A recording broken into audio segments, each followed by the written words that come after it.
രാജ്യത്തെ കമ്മ്യൂണിസ്റ്റ് സർക്കാരിന്റെ അവസാന ബജറ്റ്. ജനങ്ങൾക്ക് എന്തെങ്കിലും നന്മ ചെയ്യുന്നെങ്കിൽ ഈ ബജറ്റിൽ അത് ചെയ്യണം. ഇനി ഒരു അവസരം ഈ സർക്കാരിന് ലഭിക്കില്ല.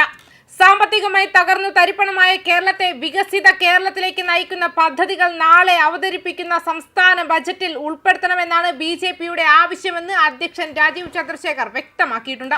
കഴിഞ്ഞ 10 വർഷമായി കേരളത്തെ എല്ലാ മേഖലയിലും തകർത്ത സർക്കാരാണ് ബജറ്റ് അവതരിപ്പിക്കുന്നത്. ഊതിപ്പെരിപ്പിച്ച നുണപ്രചാരണത്തിലൂടെയും PR വർക്കിലൂടെയും മാത്രം പിടിച്ചു നിൽക്കുന്ന സർക്കാരാണ് നിലവിലുള്ളതെന്നും അദ്ദേഹം കൂട്ടിച്ചേർത്തു.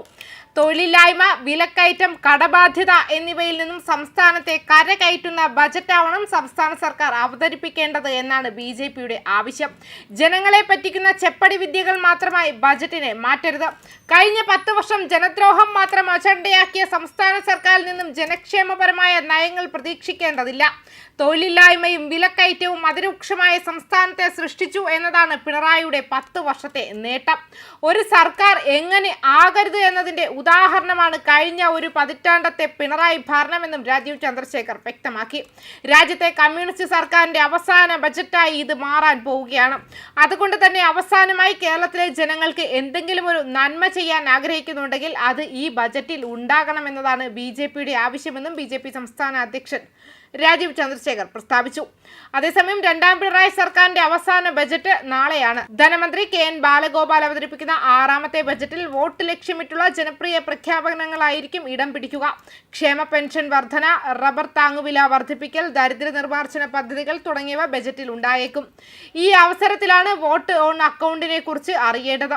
തിരഞ്ഞെടുപ്പ് കഴിഞ്ഞ് പുതിയ സർക്കാർ അധികാരമേൽക്കുന്നതുവരെ ഭരണകാര്യങ്ങളിൽ വീഴ്ച ഇല്ലാതിരിക്കാൻ വേണ്ടിയുള്ള ഒരു ഇടക്കാല ധന അനുമതിയാണ് വോട്ട് ഓൺ അക്കൗണ്ട്. സാധാരണയായി 2 മുതൽ 4 മാസം വരെ ആവശ്യമായ ചിലവുകൾക്കാണ് അനുമതി തേടുന്നത്. സാധാരണയായി വോട്ട് ഓൺ അക്കൗണ്ട് 2 മാസത്തേക്ക് അല്ലെങ്കിൽ പൂർണ്ണ ബജറ്റ് പാസ്സാക്കുന്നത് വരെ സാധുവാണ്. ശമ്പളം, പെൻഷനുകൾ, വായ്പാ പലിശ, സബ്സിഡികൾ തുടങ്ങി പദ്ധതി ഇതര ചിലവുകൾ ഇത് ഉൾക്കൊള്ളുന്നു. പക്ഷേ പ്രധാന പദ്ധതികൾക്കോ പുതിയ സംരംഭങ്ങൾക്കോ ധനസഹായം നൽകുന്നില്ല.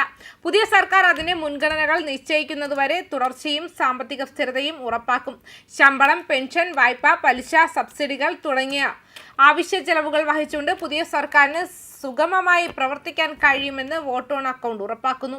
ഒരു സർക്കാരിന്റെ അവസാന വർഷത്തിൽ ഇത് പ്രത്യേകിച്ചും ഉപയോഗപ്രദമാണ്. പൂർണ്ണ ബജറ്റ് അംഗീകരിക്കപ്പെടുന്നതുവരെ പതിവ് പ്രവർത്തനങ്ങൾ തുടരാൻ ഇത് അനുവദിക്കുന്നു. മാത്രമല്ല, നിലവിലുള്ള സർക്കാരിനെ പ്രധാന സാമ്പത്തിക പ്രതിബദ്ധതകൾ ചെയ്യുന്നതിൽ നിന്നും തടയുകയും ചെയ്യുന്നു. പഴയ സർക്കാരിനും പുതിയ സർക്കാരിനും ഇടയിലുള്ള ഒരു പാലമായാണ് ഇത് പ്രവർത്തിക്കുന്നത് എന്നു തന്നെ പറയാം. മാത്രമല്ല, 30-31 തീയതികളിൽ നിയമസഭയിലെ ശങ്കരനാരായണൻ തമ്പി ഹാളിലാണ് ലോക കേരള സഭ നടപടികൾ നടക്കുക. 30 രാവിലെ 10 നിയമസഭയിലെ ശങ്കരനാരായണൻ തമ്പി ഹാളിൽ മുഖ്യമന്ത്രി പിണറായി വിജയൻ 5ാം ലോക കേരള സഭ ഉദ്ഘാടനം ചെയ്യും. തുടർന്ന് മുഖ്യമന്ത്രി സമീപന രേഖ സമർപ്പിക്കും.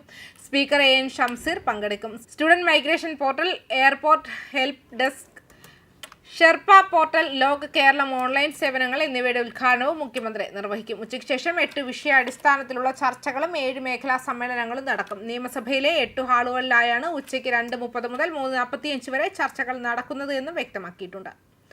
ന്യൂസ് ഡെസ്ക് കർമ്മ ന്യൂസ്.